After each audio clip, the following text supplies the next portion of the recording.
News India 27 नव्या पिढीचं नवं माध्यम। माथाडी कामगारांचा इशारा, थेट वाहतूक धोरणाविरोधात नाशिकमध्ये काम बंद आंदोलन। 10,000 माथाडी कामगारांच्या रोजगारावर गंडांतर, नाशिकमध्ये धरणे आंदोलन। महाराष्ट्र राज्य माथाडी ट्रान्सपोर्ट आणि जनरल कामगार युनियन यांच्या नेतृत्वाखाली नाशिक जिल्ह्यातील माथाडी कामगारांनी 25 आणि 26 मे 2026 रोजी तीव्र काम बंद आणि धरणे आंदोलन छेडले असून राज्य सरकारच्या नव्या थेट वाहतूक धोरणामुळे माथाडी कामगारांच्या रोजगारावर गदा येत असल्याचा आरोप करत या आंदोलनातून शासनाचा निषेध करण्यात आला। नाशिक जिल्ह्यातील 17 शासकीय धान्य गोदामांमध्ये कार्यरत सुमारे 400 माथाडी कामगार या आंदोलनात सहभागी झाले होते। राज्यभरातील जवळपास 10,000 नोंदणीकृत माथाडी कामगारांच्या रोजगाराचा प्रश्न या आंदोलनातून उपस्थित करण्यात आला।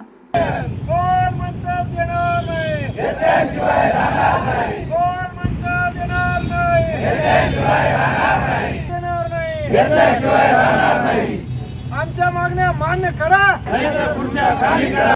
कामगार संघटनेच्या म्हणण्यानुसार सन 2005 पासून मुंबई उच्च न्यायालयाच्या आदेशानुसार राज्यातील शासकीय धान्य गोदामांमध्ये माथाडी कायद्याची अंमलबजावणी सुरू आहे।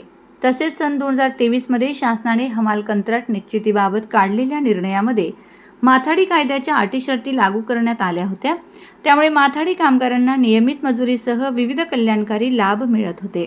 मात्र अन्न व नागरी पुरवठा विभागाने 24 एप्रिल 2026 रोजी जारी केलेल्या शासन निर्णयानुसार थेट वाहतूक पद्धती लागू करण्यात आली आहे। या पद्धतीत शासकीय गोदामांमध्ये धान्य साठवणूक न करता भारतीय अन्न महामंडळाच्या बेस डेपोतून थेट रास्तभाव दुकानदारांपर्यंत अन्नधान्य पोहोचविण्याची व्यवस्था करण्यात आली आहे। या निर्णयामुळे शासकीय गोदामांमधील उतराई, भराई आणि हाताळणीची कामे कमी होणार असून भविष्यात पूर्णपणे बंद होण्याची भीती माथाडी कामगारांनी व्यक्त केली आहे। परिणामी राज्यातील हजारो माथाडी कामगार बेरोजगार होऊन त्यांच्या कुटुंबांवर उपासमारीची वेळ येईल, अशी तीव्र प्रतिक्रिया आंदोलनकर्त्यांनी दिली। किंवा माथाडी कायद्याच्या अंमलबजावणीबाबत कोणताही उल्लेख केलेला नाही।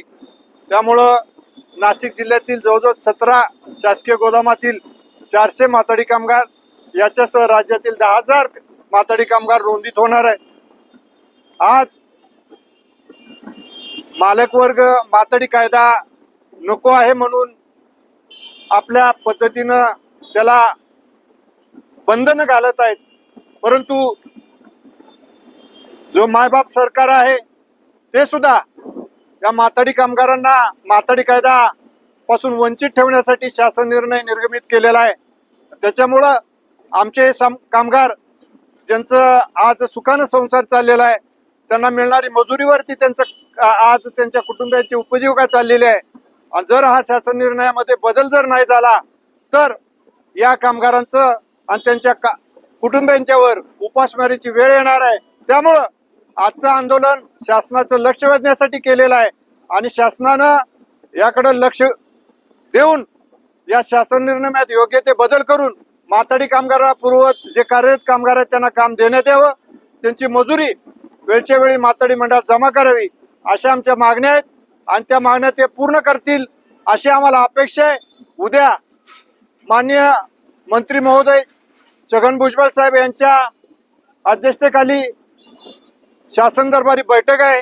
त्या बैठकीमध्ये हा निर्णयाला पाठपुरावा घेऊन हा आमच्या मागण्या मान्य करतील, हे आमच्या अपेक्षा आहेत।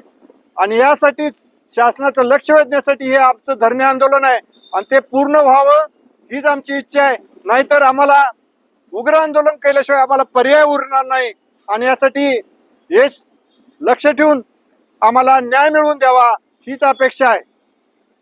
थेट वाहतूक पद्धतीमध्ये शासकीय गोदामातील नोंदणीकृत माथाडी कामगारांनाच उतराई, भराई, वजनमाप, थप्पी लावणे यांसारखी कामे देण्यात यावीत। वाहतूक कंत्राटदारांची माथाडी मंडळात मालक म्हणून नोंदणी करण्यात यावी। मजुरीचे दर माथाडी मंडळाच्या नियमांनुसार निश्चित करण्यात यावेत। थेट वाहतूक व्यवस्थेमधील हमाली कामाचे स्वरूप निश्चित करून त्यानुसार मजुरी देण्यात यावी। कामगारांची मजुरी व लेव्हीची रक्कम प्रत्येक महिन्याच्या 5 तारखेपूर्वी माथाडी मंडळात जमा करण्यात यावी। या प्रमुख मागण्या यावेळी मांडण्यात आल्या।